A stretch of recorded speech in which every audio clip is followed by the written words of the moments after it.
Buenas tardes, amigas, compañeras de Brasil, con esta maravillosa iniciativa en un día más de lucha en América Latina por la legalización del aborto. Yo quiero compartir en este rato con ustedes lo que fue un proceso largo de luchas. Como todas sabemos, este derecho supone la construcción de una agenda política de organización de las mujeres que tiene a su vez que conectarse con los sentidos comunes de la sociedad, de una sociedad muy hipócrita que en última instancia habilita la interrupción del embarazo en la clandestinidad, pero no respeta el derecho a decidir de las mujeres. Entonces, he asistido a algunas de las presentaciones que se han hecho en esta iniciativa de la campaña en Brasil por la legalización del aborto, y bueno, me ha parecido fantástico poder compartir también con ustedes estas reflexiones. La primera cosa que me gustaría plantear es que el derecho a decidir ha estado desde el principio, asignado desde el principio las luchas feministas de los años 60 y que conforma casi como una parte esencial del cuerpo teórico y político que las feministas han levantado para correr los velos de la clandestinidad sobre una parte sustancial de nuestras vidas y de nuestros cuerpos, como cuerpos libres, cuerpos que se expresan y cuerpos que deciden también si quieren o no ser madres, rompiendo el destino casi condicionado desde siempre a la maternidad como un rol y un papel único de parte de las mujeres. Uruguay ha tenido desde siempre, casi podríamos decir desde principios de su historia, una transición demográfica y un comportamiento de pauta reproductiva muy avanzado para la época, a diferencia de otros países de América Latina, y a esto contribuyó sin duda la élite del Estado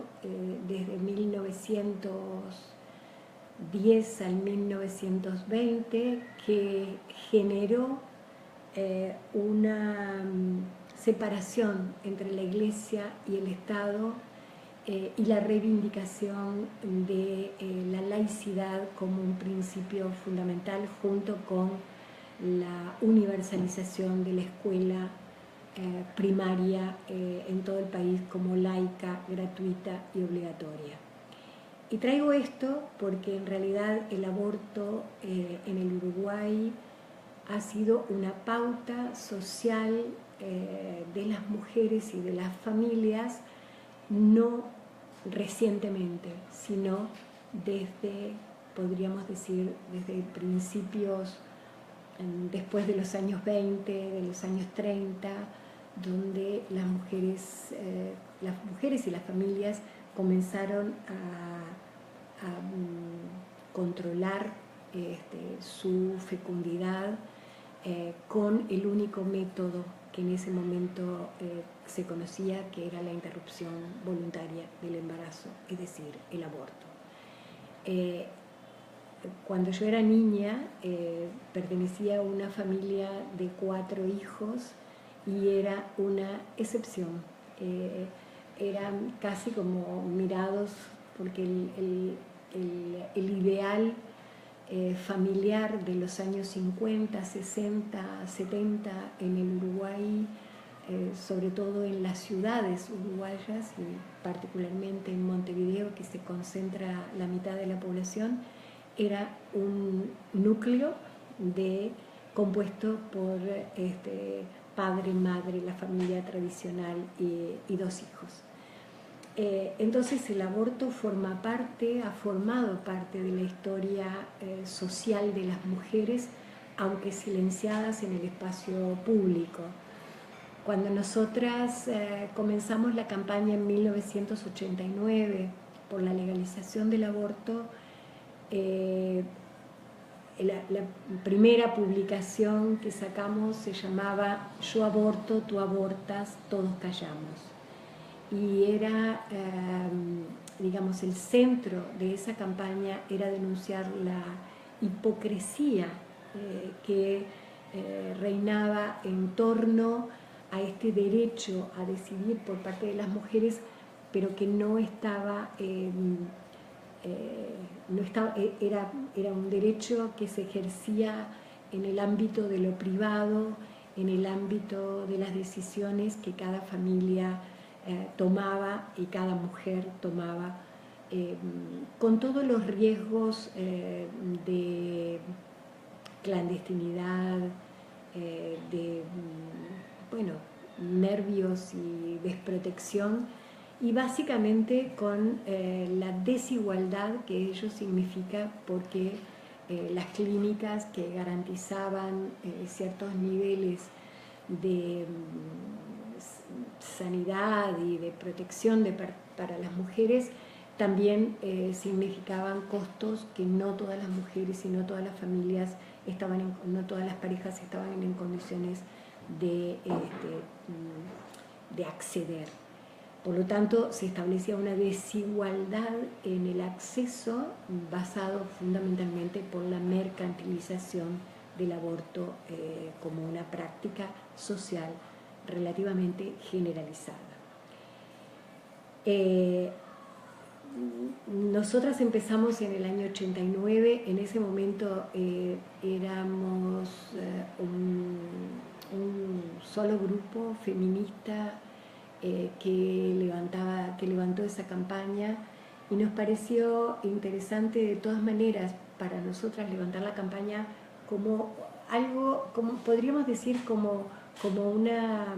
campaña pedagógica, también para insertar dentro del movimiento de mujeres y feministas, que en ese momento era muy pequeño, este debate, el debate del aborto, sacarlo de ese lugar privado, clandestino, en el que siempre había estado, y llevarlo reivindicando la práctica social, familiar y de solidaridad entre mujeres, que siempre ha significado ejercer el derecho a interrumpir un embarazo. En realidad, los primeros años fueron muy difíciles, pero se fueron difíciles en el sentido de ganar también argumentaciones para el espacio público, el tener que salir a debatir con los sectores más fundamentalistas expresados en organizaciones como Provida, etc. A medida que fue pasando los años, esta acumulación que como movimiento feminista pudimos hacer se fue consolidando en algunas redes en las cuales las logramos conformar para trabajar específicamente la temática de derechos sexuales y de derechos reproductivos, generar esa masa crítica necesaria para llevar adelante cambios sustanciales. Pensemos que una ley tiene sentido y se llega a ella cuando existe una masa crítica que es capaz de defender y de promover y de acompañar esa iniciativa. Creo que ese fue el centro del trabajo feminista, y eso lo sabemos todas, es lo que hemos realizado en todos los países de América Latina, o sea, en el sentido de conquistar el espacio público con nuestras argumentaciones, con nuestros derechos, con nuestras voces. Para quien le interese trabajar, nosotras hicimos hace algunos años, en el 2012, una publicación que está acá y que está colgada en la página web de Cotidiano Mujer, y que es la inserción, se llama La inserción del aborto en la agenda pública uruguaya de 1985 al 2013. Y este es un análisis y una mirada desde el movimiento feminista, recorriendo parte de esa memoria de la lucha feminista en el país que terminó consagrando la ley en una política de alianzas, obviamente, una política de alianzas que tuvimos clara desde siempre, con la búsqueda de ampliar en un primer momento la coordinadora por la salud sexual y reproductiva, que era un espacio que pretendía nuclear a un amplio espectro de aliadas y aliados, organizaciones, grupos de distinto tipo, de distinto calibre, que pudieran acompañar este debate público, esta conquista, ¿no?, del espacio público y por lo tanto también de un derecho que después va a ser expresado en una propuesta legislativa. Desde un primer momento, casi diríamos en los años 90, 92, contamos con un joven comunista que se presentó en su campaña electoral tomando los temas que en ese momento parecían como temas centrales de las juventudes, entre ellas el derecho a decidir en la interrupción de un embarazo, que fue Rafael Sansevierio, que en realidad después como diputado y más tarde como amigo de esta causa, como parte de la coordinadora, como parte, nos ha acompañado y nos sigue acompañando hasta hoy en partes de estas luchas feministas. En ese momento la presencia de Rafael en el Parlamento fue colocar una voz con una absoluta convicción, a pesar de que ya había habido otras iniciativas parlamentarias, incluso iniciativas de legalización del aborto por razones más conservadoras, podríamos decir eutanásicas casi, o por una concepción liberal que en el Uruguay tiene una tradición muy fuerte, anticlerical, y que conformó, como decía al principio, una parte sustancial de la experiencia social y política de la democracia uruguaya. Y que hay una autora que ha hecho un trabajo fantástico, que habla de la polis, de la experiencia uruguaya como una excepcionalidad construida sobre la base de igualitarismo y pluralidad, como dos conceptos que han ido juntos con la conformación del Estado, que obviamente después tuvo esa brutal ruptura de concepciones liberales en el periodo de la dictadura. El proceso que llevó a la conformación de la coordinadora y después a las distintas etapas, presentaciones, debates en cada legislatura, después de la recuperación democrática, en cada una de las legislaturas se discutió en el Parlamento un proyecto de legalización del aborto que en general terminó con la aprobación, en algún caso con la discusión en una Cámara y en la otra no, por lo tanto al nuevo periodo parlamentario había que empezar de cero, etc. Pero cada una de estas instancias no son menores, porque en realidad también van generando la conquista de ciertos niveles en el espacio público que fueron significativas para nuestras luchas. Me quiero concentrar ahora como en la parte más final para poder hablar del presente que forma parte de nuestras luchas actuales, ¿no? Como seguramente ustedes saben, y mucha de la gente que sigue estos debates los tiene claros,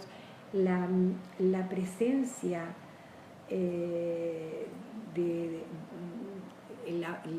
el aborto en la agenda pública uruguaya tuvo su momento culminante con la aprobación en el 2007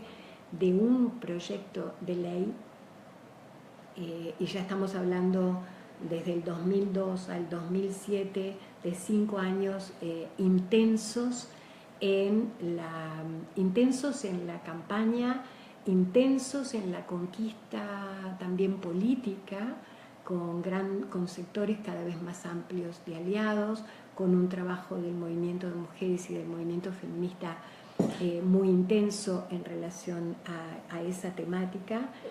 y que se expresa en una aceleración, podríamos decir, en el 2005, cuando el Frente Amplio conquista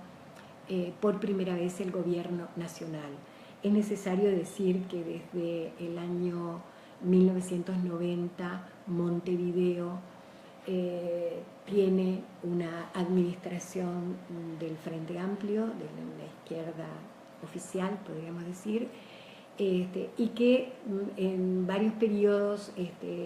se llevó adelante una política en Montevideo, que es la mitad del país, de difusión de derechos sexuales, de derechos reproductivos, distinto tipo de campañas en las policlínicas municipales, etc. Entonces, cada una de estas cosas y cada una de estas esferas de un mundo muy plural también en el conjunto de actores imprimía su lógica obviamente no es el mismo discurso el que puede tener una corporación médica o incluso el propio sistema de salud que el de las feministas, y la disputa en términos de los sentidos y orientación de esa política es parte de una construcción colectiva que siempre está en disputa entre sectores más emancipadores y más conservadores. La mano fue el símbolo, la mano naranja fue el símbolo de nuestra campaña. Y la mano tiene muchos significados, y tiene un significado concreto, y es que en los años 90 en el Uruguay las principales resistencias al neoliberalismo se realizaron votando,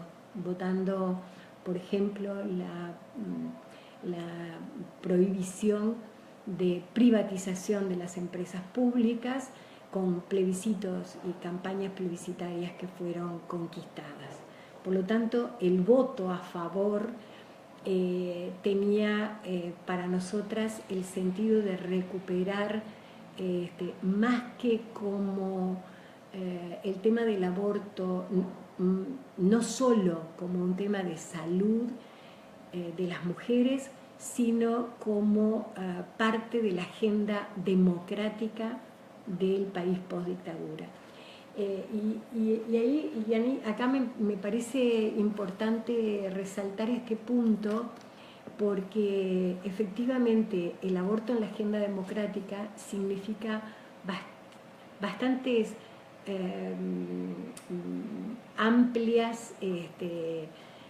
acepciones y matices que refieren a un conjunto de derechos que en última instancia significa el poder decidir,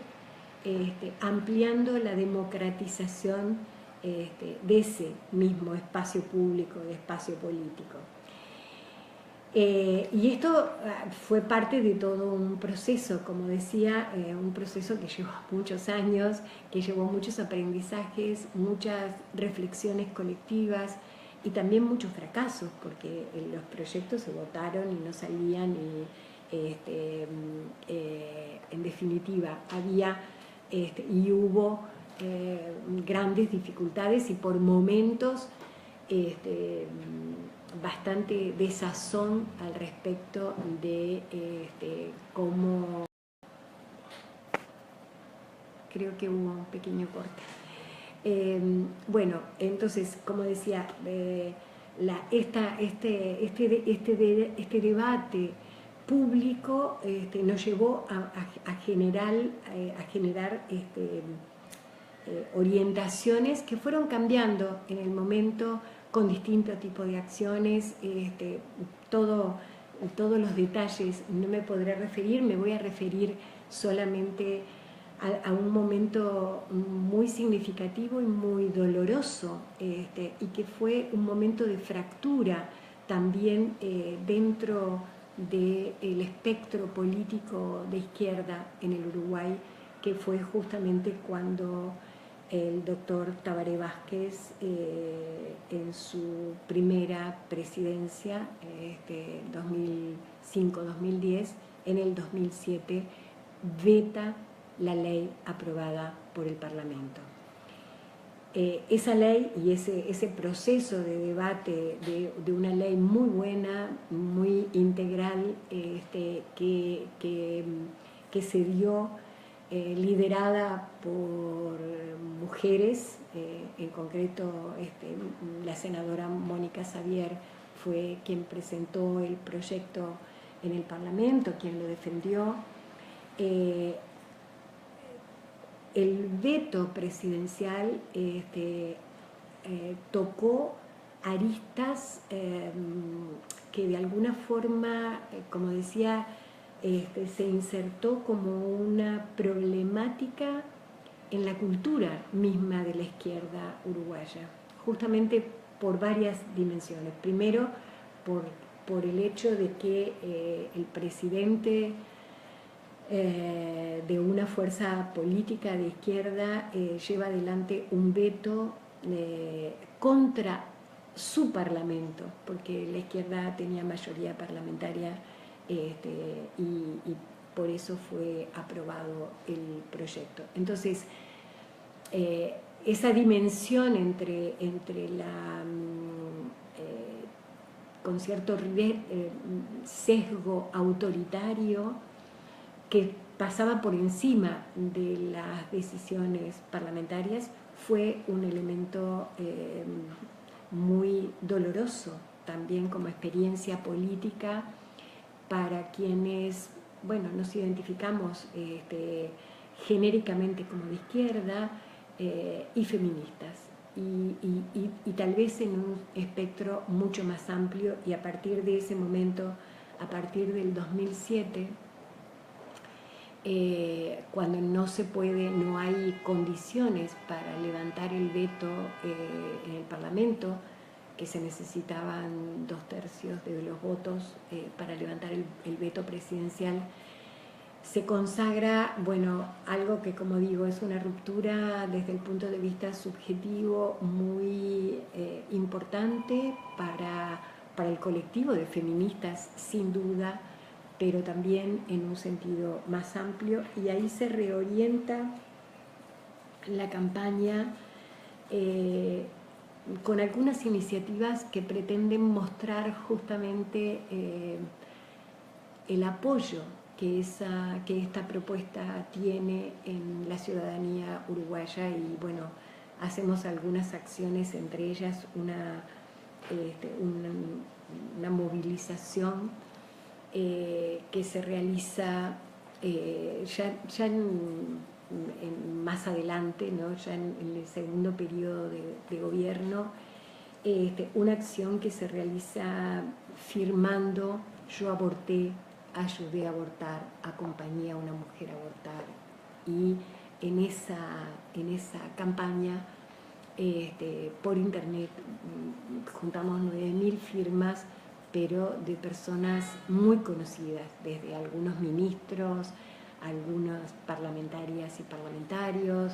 gente de la cultura, escritores, escritoras, en fin, fue una movida ciudadana que pretendía mostrar que las feministas no somos un grupo de 4 gatas que queremos llevar adelante de semejante transformación, sino que había un apoyo ciudadano y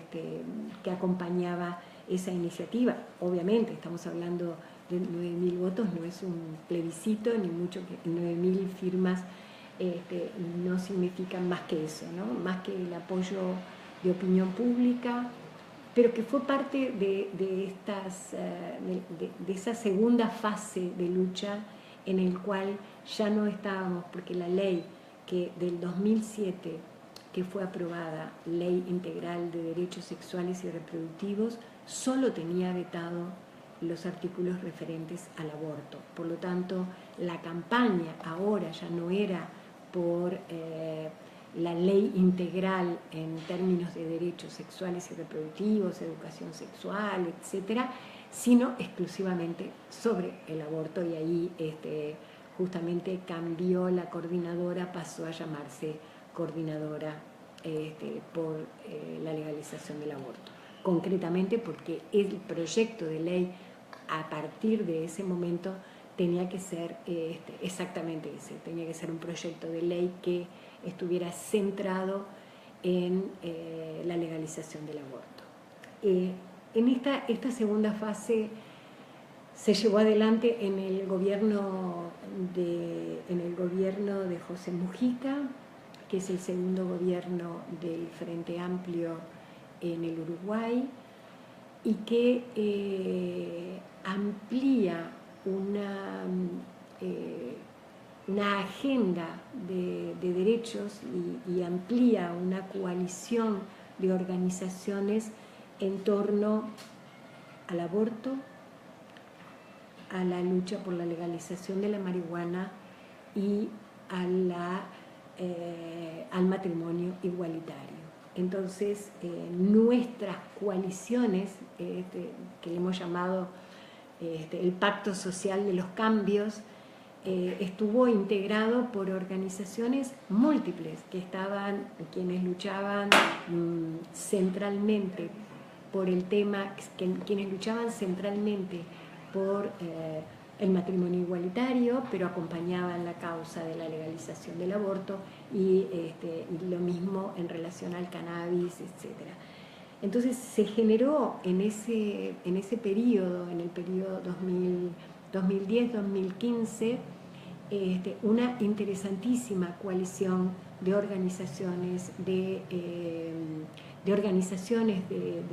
movimientos que acompañaron esta agenda, una agenda colectiva de cambios que se expresaron entonces en estas leyes, más la ley de servicios de comunicación audiovisual, etcétera, que podríamos decir el avance desde el punto de vista legislativo más progresista que se llevó adelante en el país. Fue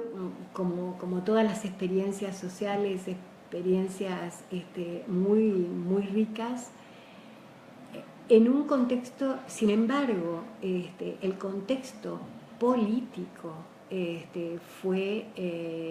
diferente. El contexto político que se dio para procesar para llevar adelante estas iniciativas, no fue el mismo que se encontró con la ley integral anterior. Y esto determinó, en definitiva, que llegado el punto culminante del proceso de debate, por algunos momentos sentimos que no lograríamos que se llevara a discutir efectivamente el proyecto, mientras que la ley de matrimonio igualitario contó con una mayoría parlamentaria muy significativa, no pasaba lo mismo con el derecho a interrumpir un embarazo. Y creo que esta es un análisis que en realidad nos corresponde hacer porque forma parte de la realidad, seguramente ha pasado en muchos países como con mucha más facilidad de lograr los derechos civiles de las personas LGTBI, y no así lo que tiene que ver con el derecho a decidir sobre la interrupción o no, o la continuidad de un embarazo por parte de las mujeres. Como digo, por momentos tuvimos mucho miedo de no llegar, y cuando estábamos en la etapa definitoria de la aprobación de un proyecto de ley, un parlamentario de la mayoría del Frente Amplio se niega a aprobar, a votar, y por lo tanto el proyecto, para ser aprobado, entra en una etapa de negociación con otro sector político, que en realidad con un parlamentario de otro sector político, porque era el voto decisivo, que introduce al proyecto restricciones que lesionan de alguna manera la consagración de ese derecho a decidir por parte de las mujeres. En concreto establece esa negociación, ese condicionamiento se establece a partir de el requerimiento de una consulta con 3 técnicos de la salud, un periodo de 5 días para ratificar o no continuar con la etapa de interrupción del embarazo, y recién a posteriori consagrarlo. Eso en el sistema de salud plantea obstáculos que tienen que ver con que muchas veces las mujeres llegan a darse cuenta o a percibir que están embarazadas y que no desean continuar con ese embarazo de forma tardía. Cuando se presentan al sistema de salud, el poder cumplir esos plazos no son tan fáciles, sobre todo en un primer momento hubo bastantes dificultades de instrumentación, pero la dificultad principal en la ejecución, en la concreción de ese derecho en el sistema de salud pública. En el Uruguay hay un sistema integrado de salud, por lo tanto todas las personas tienen derecho a acceder al sistema de salud, pero también esa universalización determinó cierto colapso de los mecanismos de atención. Y en el caso concreto de Uruguay, un obstáculo que apareció y que en realidad forma parte de esta disputa de la que hablábamos antes en el espacio público, es la objeción de conciencia por parte de los médicos, que determinó que en algunos departamentos del país prácticamente durante bastante tiempo no se pudiera operar, no pudiera ejercerse con facilidad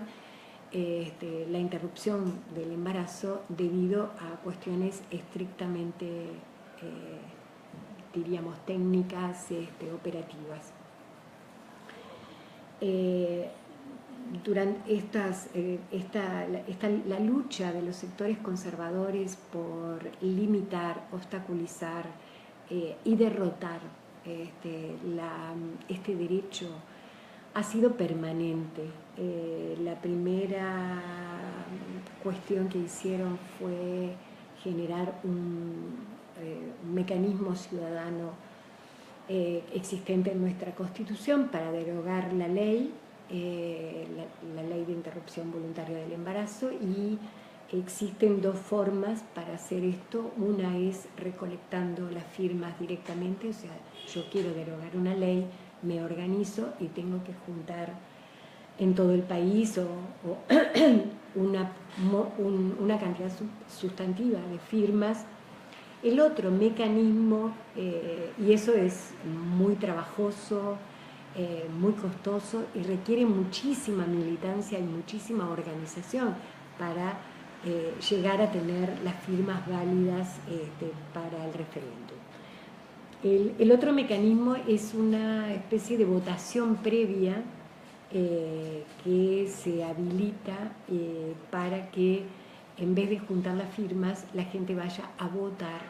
voluntariamente para habilitar el referéndum para la derogación de una ley. Ese proceso se dio en el 2012. Esa votación se dio un 23 de junio del 2012, que fue un día histórico para nosotras, porque solamente el 8%, solamente lograron juntar un 8% de votos para habilitar el referéndum, y por lo tanto salió negativo, y de alguna manera saldó una parte del debate, que es esa, la de el parlamentario. No así otras iniciativas que fueron presentadas, objetores de conciencias que presentaron al Tribunal de lo Contencioso Administrativo una impugnación de la reglamentación de la ley que les obligaba a ciertos procedimientos. En fin, las luchas y las disputas en torno a consagrar este derecho han sido permanentes, y por eso para nosotras un eje central, fundamental, no solo como feministas, como activistas de derechos humanos, como activistas de una ciudadanía activa, es de cómo hacer para que efectivamente seamos las mujeres las que defendemos nuestro derecho, en este caso de acceder al sistema de salud para ejercer mi derecho consagrado por la ley. Y en este sentido nos pareció que un eje central de nuestra campaña en esta última etapa post-aprobación de la ley era justamente el de generar esta conciencia. Hicimos muchísimos talleres en escuelas, en liceos, en barrios con las mujeres, justamente para sacar el aborto de la clandestinidad, porque la existencia de una ley no garantiza que una sociedad consciente para el ejercicio de ese derecho. Es un paso significativo. El número de abortos legales ha crecido con la aplicación de la ley desde el primer año que llegaron a 7.000, el año pasado, en el cual se registraron casi 13.000 abortos realizados en el sistema de salud. Hay muchos obstáculos. Es una lucha que nos mantiene siempre activas, vigilantes, y que es necesario seguir difundiendo y profundizando. Por eso el 28 de septiembre, a pesar de tener la ley en el Uruguay, es una jornada de lucha para defender ese derecho. Bueno, creo haber dado un panorama bastante amplio, rápido por supuesto, pero decirles que acompañamos a todas las compañeras y amigas de América Latina y de Brasil en esta lucha, y que estamos con ustedes porque tenemos las mismas luchas, en diferentes estadios, pero consagrar el derecho a decidir es algo más que tener la ley, es justamente la conciencia de cada mujer, de su cuerpo, de su libertad y de su capacidad de decisión como una ciudadana autónoma con plenos derechos para decidir, y sobre todo en estos cuerpos libres que tenemos y donde radica nuestra identidad principal. Entonces formamos parte de la misma lucha, estamos en la misma lucha, y les mando un enorme abrazo a todas, y bueno, gracias por esta oportunidad de poder conectarnos y dialogar, aunque en este caso lo mío ha sido un monólogo, pero bueno, muchas gracias por los comentarios que hacen escribiendo. Gracias.